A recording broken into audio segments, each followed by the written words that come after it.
They laughed at my coat, an old navy wool one with frayed sleeves and a missing button. They laughed because they thought it told them everything they needed to know about me.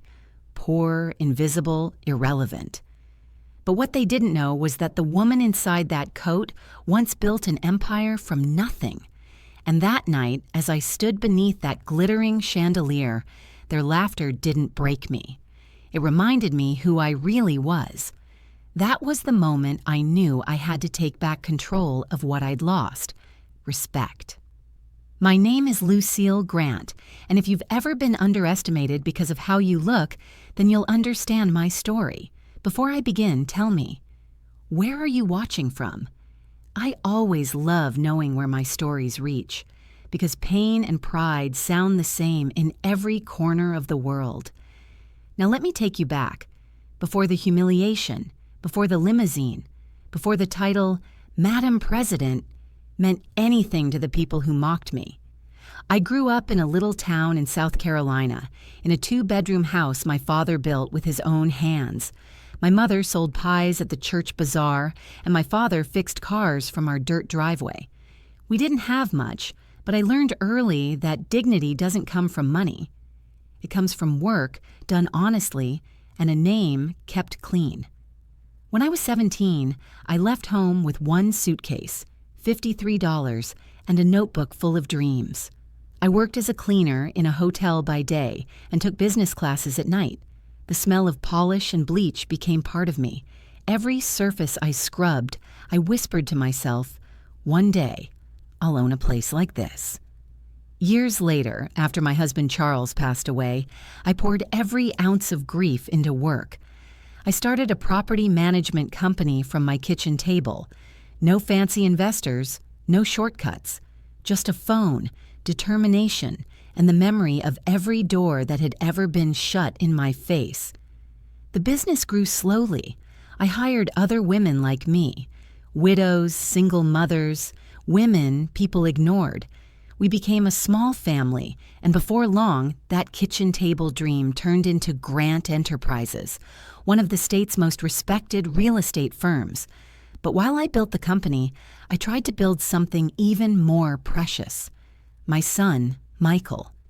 He was my pride, my reason to keep breathing when nights felt endless. I wanted him to have what I never did: ease, comfort, belonging. Maybe in giving him everything, I taught him to forget where we came from. When I finally retired, I thought peace would follow.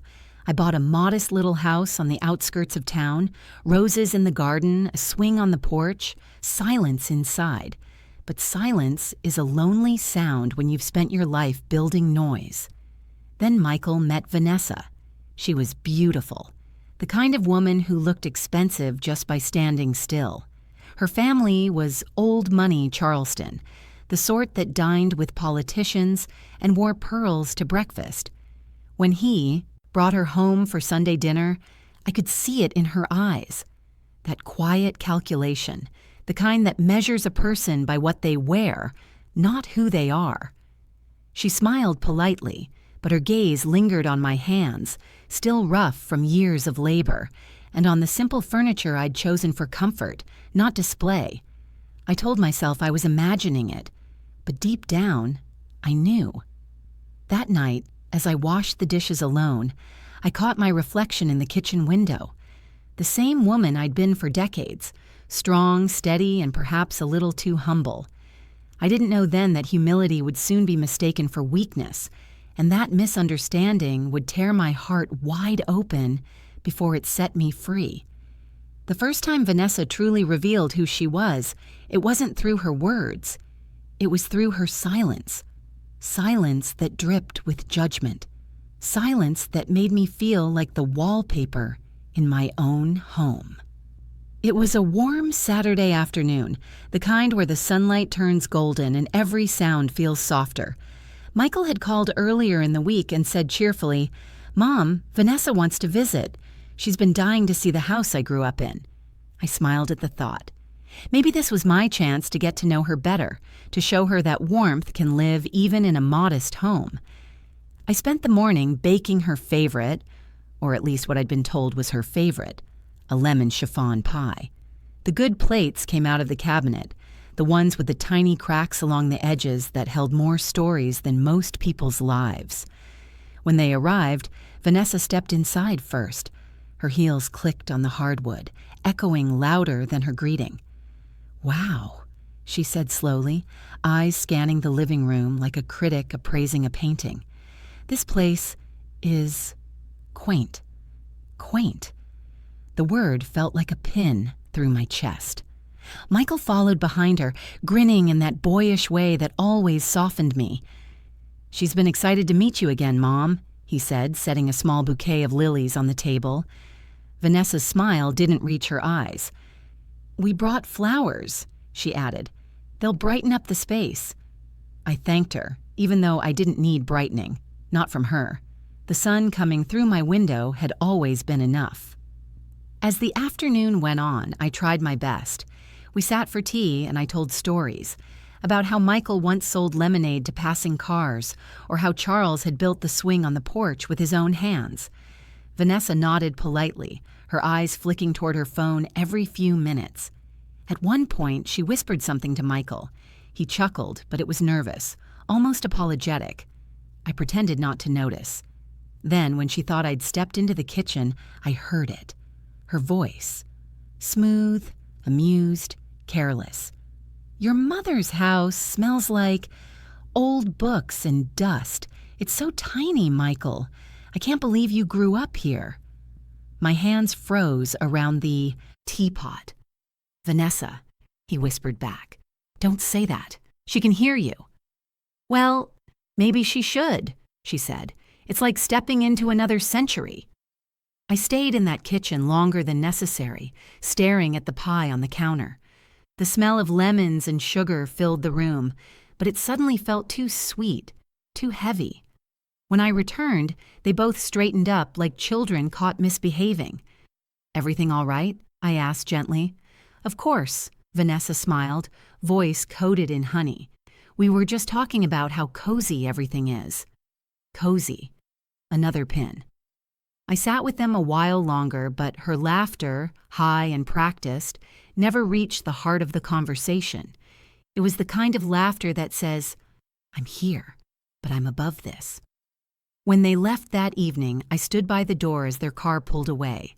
I noticed her glance back at my home, not with warmth, but with relief, as if she'd escaped something uncomfortable. I sat alone at my kitchen table, the lilies wilting slightly under the lamp. I thought of Charles and the life we'd built. Every corner of this house held memories, love, sacrifice, beginnings. But now, someone had walked through it and made it feel small. Michael called later that night. "Mom, Vanessa didn't mean anything by it," he said softly. "She's just not used to simplicity." Simplicity. Another word that people like her used when they meant less. I told him not to worry, that I understood. But when I hung up the phone, I looked around the room and whispered, "Maybe she doesn't understand. But one day, she will." I didn't know it then, but that quiet moment, me, the house, and the fading flowers, was the start of something much bigger, because respect can be buried under silence, but it never dies there. It waits, and I was about to learn that waiting can be its own kind of power. The night of my son's engagement party began like a dream and ended like a lesson I'd never forget. Michael had called me 2 weeks before, his voice bubbling with excitement. "Mom," he said, "Vanessa's parents are throwing an engagement dinner at the Grand Royale downtown. It's going to be amazing. I can't wait for everyone to meet you properly." Properly. That word made me smile and ache. I'd already met them once, but maybe this time he wanted to show that I belonged. So I took extra care that evening. I wore my old navy wool coat, the one Charles had given me on our 10th anniversary. It wasn't new, but it was mine. It carried the scent of years, the warmth of hands that built a life beside me. I brushed my hair back into a neat bun and pinned my late husband's gold brooch at the collar. When I arrived at the Grand Royale, the marble floors gleamed under crystal chandeliers. Waiters in crisp uniforms floated between tables, carrying champagne flutes. The air smelled of roses and money. I spotted Michael near the stage, dressed sharp in a tailored navy suit. His face lit up when he saw me, for a moment. Then it dimmed, almost imperceptibly, as his eyes drifted to my coat.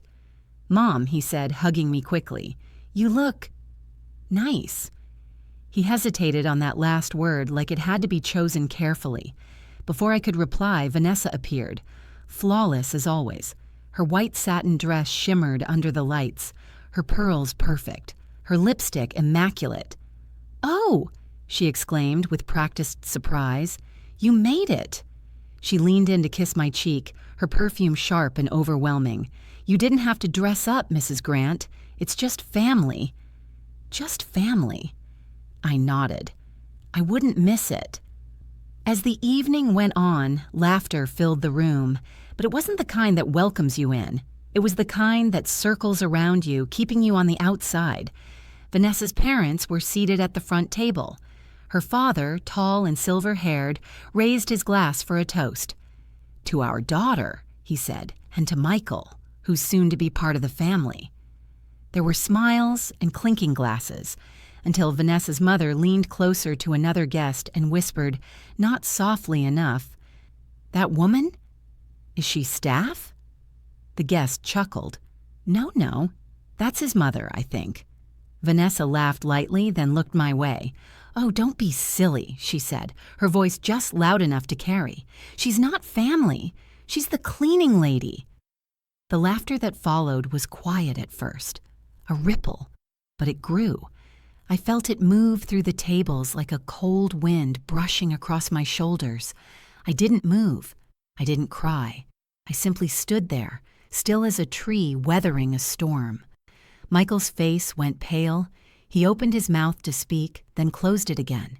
And in that silence, his silence, my heart cracked in a way I can't quite describe. Vanessa smiled sweetly. "Oh, I was just joking," she said, her tone sugar-coated, but her eyes held no apology. I placed my napkin on the table and rose to my feet. "Thank you for the invitation," I said quietly. "It's been a lovely evening." I walked toward the exit, each step steady, each breath measured. The hostess tried to stop me. "Ma'am, can I call you a cab?" I smiled. "No need, my ride's waiting." Outside, the night air was cool and clean. The sound of laughter from inside faded behind me as a sleek black limousine pulled up to the curb. The driver stepped out quickly, opening the door. "Good evening, Madam President," he said, bowing slightly. "The board is waiting for you." I nodded and slipped inside, the warmth of the leather seats wrapping around me like armor. As the city lights blurred past, I looked down at my coat, the same coat that had drawn their laughter, and smiled faintly. "Let them laugh," I whispered. "They just mistook grace for poverty." That was the moment I decided the world needed reminding, that you can't measure a woman's worth by what she wears, not when her silence holds more power than their laughter ever will. The morning after that humiliating night, I sat by the window with a cup of tea that had long gone cold. The world outside was soft and gold, but inside me something had shifted, something quiet, sharp, and permanent. They thought they knew who I was because of a coat. They thought my silence meant shame, but silence, I've learned, can be the loudest language of all. When I'd stepped away from Grant Enterprises 2 years earlier, I told everyone I was retiring. That wasn't entirely true. I had stepped back, yes, but only from the spotlight, not from the throne. I still owned 60% of the company, still approved every major project, and still sat as president emeritus of the board. People assumed age had slowed me down. It hadn't. It had only taught me to move differently, quietly, deliberately, and with purpose. That Monday morning, my assistant Tanya arrived right on time. She was in her 40s, sharp-eyed and loyal. One of the women I'd hired decades ago when no one else would take a chance on her. She carried a folder full of updates and news clippings. "Ma'am," she said, placing the folder in front of me, I heard what happened last night, I raised an eyebrow. Word travels fast. Tanya's expression hardened. They disrespected you in public, the same people who begged for your investments last year. I smiled faintly. That's the thing about masks, Tanya. They eventually slip. She hesitated, then asked, "What are you going to do?" I looked out the window at the rose bushes Charles and I had planted years ago. Nothing. For now. Let them believe I'm just the cleaning lady. Tanya grinned. You've got that look in your eyes again. The one you get before something big. Over the next few weeks, I threw myself into work. Meetings, expansion plans, charity projects. Most of my team didn't even know about the insult. I'd told no one else. I wanted my revenge, if you could call it that, to arrive not as an explosion, but as revelation. That's how you teach arrogance a lesson. Not by shouting, but by letting truth walk in, quietly, and take a seat. Meanwhile, rumors about me began to swirl among Michael's circle. Vanessa had been busy talking. At brunches and charity luncheons, she'd giggle to her friends and say things like, Michael's mother used to be successful, back in the dinosaur days. Or, it's sad, really. She clings to that old company as if it still matters. One of my colleagues overheard and told Tanya, who told me. I simply nodded. Let her talk, I said. Every lie she tells just sets the stage for a louder truth. A week later, I got an invitation, gold-edged, embossed, elegant. Vanessa had sent it herself. Grant Family Charity Gala, honoring future philanthropists. My name wasn't mentioned anywhere on the card. Neither was my company's. I laughed when I saw it. So that's how she wants to play this. Instead of responding, I made a quiet phone call to the event organizers I'd sponsored for over a decade. By the end of the day, they'd confirmed that my company was, in fact, the primary sponsor of the event. Vanessa just didn't know it. That night, I sat on the porch with a glass of sweet tea, the crickets humming in the dark. I thought about the years I'd spent raising Michael, the lessons I tried to teach him about humility and heart.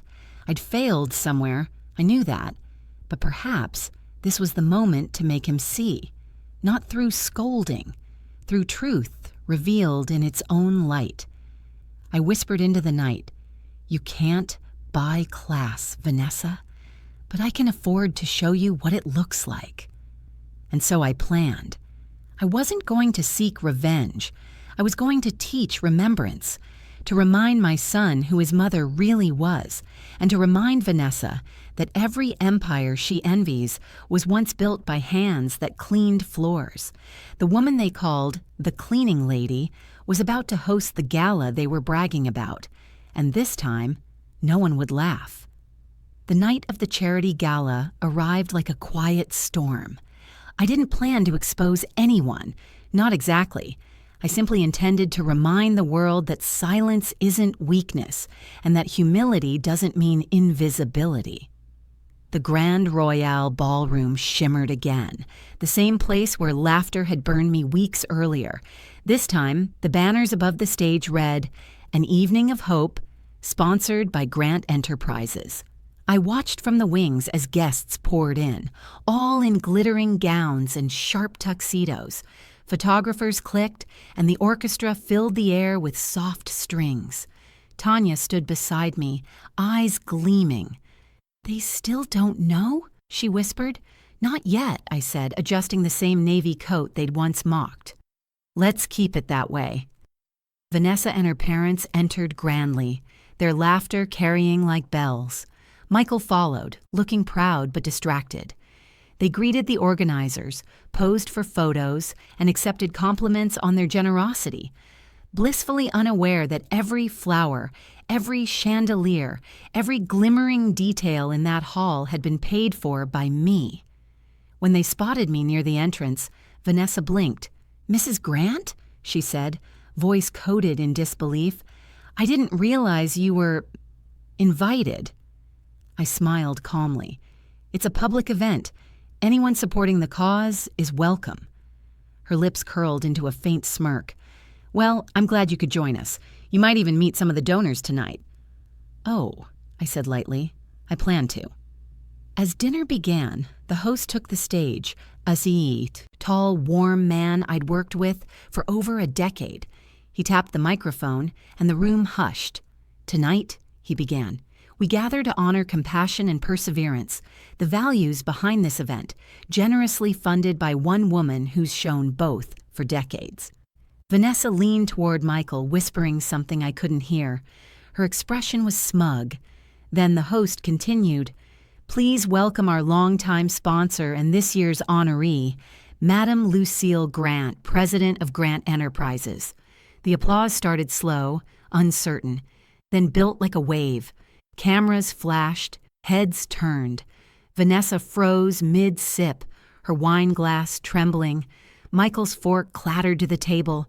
I rose, calm and steady, and walked toward the stage. Every step echoed. My coat, the one that had been called shabby, servant-like, caught the light in soft navy waves. The host hugged me warmly. "We're honored to have you back in person, ma'am." I turned to the crowd. For a moment, silence. Then the realization began to spread. Whispers rippling like fire through dry grass. "That's his mother? She's the Lucille Grant? She's the owner?" I stepped up to the microphone. My voice, though soft, carried clear. "Thank you for this honor," I began. "When I started my company, I cleaned offices by day and signed contracts by night. I've learned that life has a funny way of testing what we claim to believe, especially when it comes to respect." I paused, eyes sweeping the room. It's easy to be kind to someone who looks like they belong. It takes character to be kind when you think they don't. Vanessa's face was pale. Her smile was gone. Her parents stared, stiff and speechless. I've been mistaken for many things in my life. A secretary, a cleaner, a nobody. And I never corrected them, because power doesn't need an introduction. There was a stillness in the air, the kind that precedes thunder.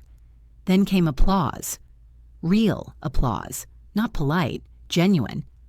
When I stepped off stage, Vanessa tried to catch my eye. I met her gaze just long enough to let her see that I saw everything. Michael approached slowly, his eyes wide with shame and pride mixed together. "Mom, why didn't you tell me?" I smiled faintly. "Because you stopped asking who I was." He looked down. "I'm so sorry." "Don't be," I said softly. "Just learn." Later that night, as guests surrounded me with congratulations, Vanessa stood off to the side, alone, her pearls glinting under the chandeliers. For the first time, she looked small, and for the first time, I didn't feel invisible. That was the turning point. Not because I'd humiliated them, but because I'd reminded myself of something I'd forgotten. You don't have to shout to be heard. You just have to stand tall in the silence. The night after the gala, my phone buzzed nonstop. Messages from board members, journalists, old friends, all congratulating me. But the one message I waited for never came. Michael didn't call. He finally showed up the next afternoon. I was in the garden trimming my rose bushes when I heard his car pull up. For a moment, I almost didn't turn around. I wanted to let him walk the same path Vanessa once had. Past the porch swing, the chipped fence, the reminders of where we started. "Mom," he said quietly. I turned. His eyes were red-rimmed, his tie loosened, his pride deflated. I don't even know what to say. I laid the pruning shears down and wiped my hands. "Try the truth." He hesitated. "Vanessa, she told me you embarrassed her on purpose." I almost laughed. Embarrassed her? I sponsored a charity event. If truth humiliates her, then maybe she's been living too comfortably in lies. He looked down at the dirt under his shoes. "You should have told me who you really are." I tilted my head. "Who I really am?" I asked softly. "Michael, I'm the same woman who packed your lunches, stayed up through your fevers, and took a second job to pay for your college. I never changed. You just stopped seeing me."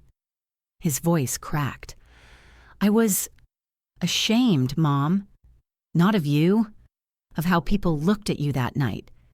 Vanessa said appearances mattered in her world, and I wanted to fit in. I didn't realize what I was losing trying to please her. The words hung heavy between us. Vanessa arrived later that evening. Her heels clicked across the porch like they did the first time she visited, but the confidence in her walk was gone. She clutched her purse like a shield. "Mrs. Grant," she began, "I came to apologize." I looked at her, really looked. The flawless makeup, the tremor in her hands, the practiced smile that no longer worked. "Are you apologizing?" I asked. "Because you're sorry or because you were caught?" Her lips parted, then pressed together. "Both," she admitted after a pause. "I was wrong. I misjudged you." I nodded. "You didn't just misjudge me. You misjudged every woman who doesn't wear her worth on her sleeve." She swallowed. I don't expect forgiveness." "Good," I said gently, "because forgiveness is something you earn through change, not convenience." Michael stepped onto the porch beside her. "Mom, Vanessa's moving back in with her parents for now. We both need time." Vanessa looked down. "I wish you nothing but peace," she whispered before walking back toward her car. The moment she drove off, the silence settled between us like dust after a storm.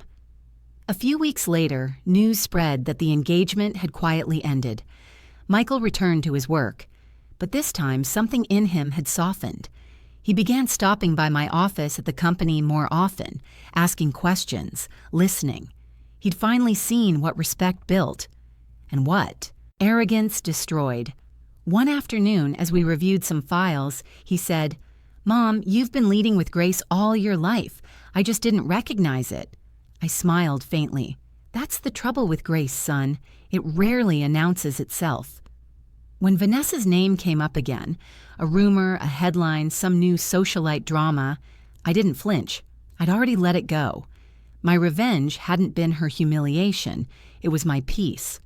I'd shown her, and my son, that dignity doesn't need defense. It just needs to stand still long enough for truth to arrive. As I sat on my porch that evening, the sunset painting the sky in orange and gold, I whispered to myself, sometimes silence teaches louder than anger ever could. And for the first time in a long time, I felt the quiet wasn't empty. It was victory. The months that followed felt different, not softer, but steadier. The kind of peace that doesn't come from pretending things never happened, but from knowing you've survived them and chosen to stay kind anyway. Michael began stopping by every Sunday, not out of obligation, out of genuine care.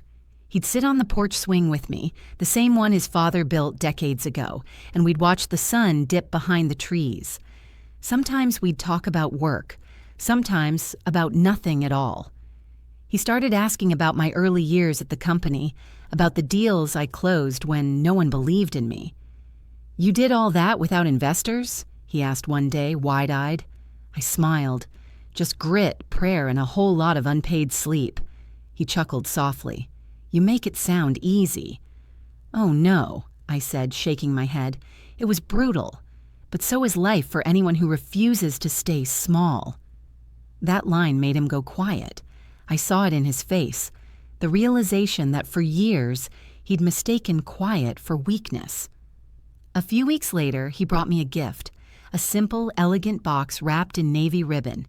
Inside was a brand new wool coat, dark blue, tailored, strong. "I know it'll never replace the old one," he said, "but I wanted you to have something that reminds you of what that coat stood for, not what they thought it meant." My throat tightened. "Michael." He looked down, his voice trembling. "I can't erase what happened, but I can make sure I never let anyone treat you like that again." I touched his cheek and smiled. "Son, you don't need to protect me. Just remember me. That's all I ever wanted."